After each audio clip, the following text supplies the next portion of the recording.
WH questions में हम 5 WH questions को बड़ी अच्छी तरह डिस्कस कर चुके हैं। वो कौन कौन से? When, where, what, which and how। जब मैं वो इंट्रोड्यूस करवा रहा था आपको तो कहा था मैंने कि हम इसके बाद देखेंगे who को, whose को और whom को।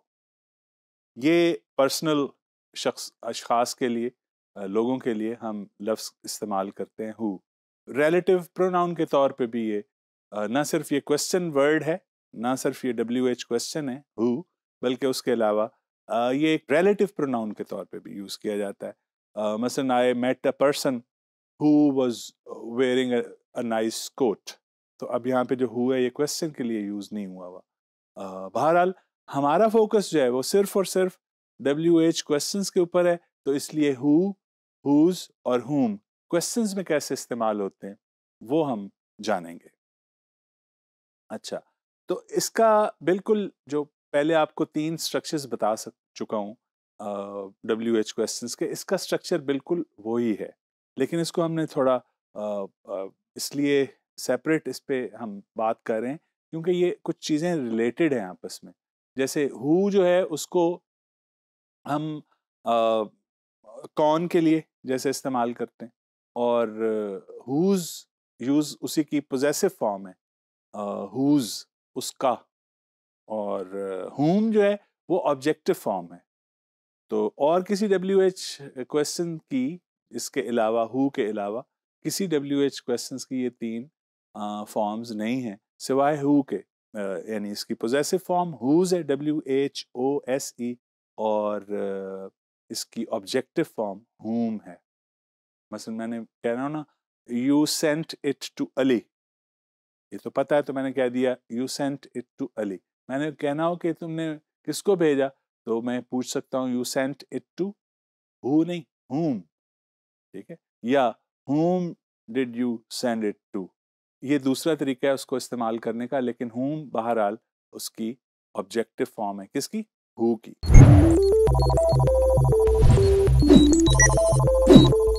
स्ट्रक्चर को एक दफा देखते हैं दोबारा से, रिवाइज भी हो जाएगा और इंपॉर्टेंट भी है। इसकी जो वेरियस फॉर्म्स हैं वो चेक कीजिए आप। Who owns this bag, ये एक स्ट्रक्चर है, Who owns this bag। इसमें आप देख रहे हैं कि WH के फौरन बाद वर्ब आ रहा है, WH के फौरन बाद वर्ब आ रहा है, और ये फॉर्मेट आपको बता चुका हूं कि जब who या whose सब्जेक्ट के तौर पे इस्तेमाल हो, सब्जेक्ट के तौर पे इस्तेमाल करने का मतलब ये कि उसके अलावा कोई और सब्जेक्ट नहीं होता। तो मसलन who owns this house, ये घर किसका है, तो हम कहेंगे who owns this house।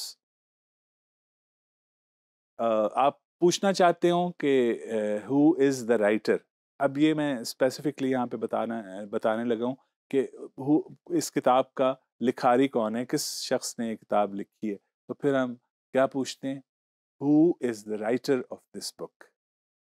अच्छा, ये जो who is है ना, इसको इसकी एक एब्रिविएटेड फॉर्म है, इसकी एक मुख्तसर इख्तिसार के साथ लिखने के लिए who अपॉस्ट्रोफी s, हु के बाद क्या लगा दिया, apostrophe S.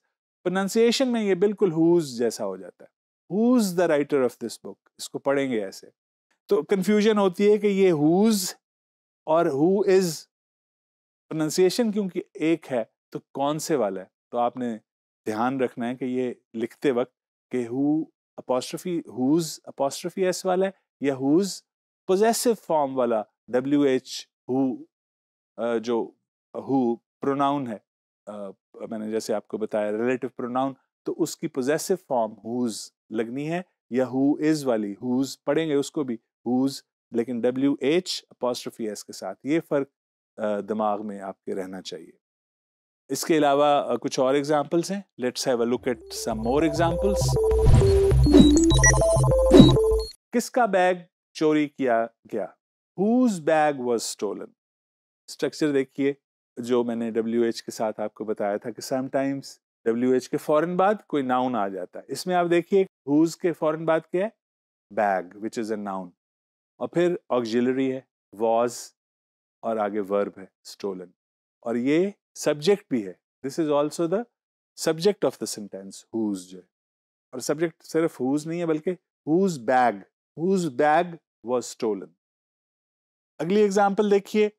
whom do you call often?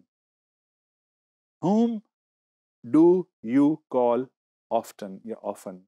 whom यहां पे किसको, आप किसको अक्सर कॉल करते हैं, किसी से पूछना हो तो आप क्या कहेंगे? whom do you call frequently या often. अच्छा, इसमें इसका स्ट्रक्चर देखिए कि इसमें हमने यूज किया है whom के बाद do which is an auxiliary और फिर उसके बाद you इस्तेमाल किया है which is a subject. Typical जो WH क्वेश्चंस का स्ट्रक्चर है इसमें वो यूज किया गया. इससे अगला सेंटेंस देखिए. Who is the manager of this bank? Who is the manager of this bank? इसमें स्ट्रक्चर पे गौर कीजिए. Who के बाद इससे पिछले वाला एग्जैक्टली वही है. पिछले वाले सेंटेंस में आपने देखा कि whom do you call, इसमें क्या है? Who is, यानी इसके बाद भी ऑक्सिलरी है. WH वर्ड who के बाद क्या है? ऑक्सिलरी यूज की गई है और फिर सब्जेक्ट है और फिर वर्ब है. इससे अगली एग्जांपल देखिए. Whose car is parked near yours?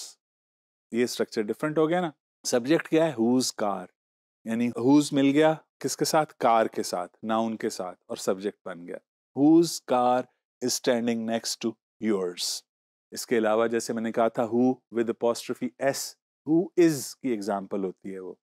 अच्छा, ये who are भी हो सकता है और उसमें भी who के बाद apostrophe और re लिखा हुआ आता है. Who are your friends? मसलन किसी से पूछना आपके दोस्त कौन है? Who are your friends? तो वो who are जल्दी से प्रोनाउंस जब हम करते हैं तो who are your friends. तो नेक्स्ट एग्जांपल है who is talking to the boss? Who is talking to the boss? अब ये कौन सी एग्जांपल है? बिल्कुल सिंपल, जो पहले वाला मेन स्ट्रक्चर है. who ऑक्सिलरी वर्ब is, तो लेकिन लिखा हुआ कैसे है? whose वाले उसमें अंदाज में. who is talking to the boss, लेकिन ये है क्या? who is talking to the boss. और क्या है structure? WH auxiliary is verb और ऑब्जेक्ट द बॉस. ये सारे के सारे WH क्वेश्चंस का हमने फॉर्मेट भी देख लिया, उनका स्ट्रक्चर भी देख लिया और उनका यूसेज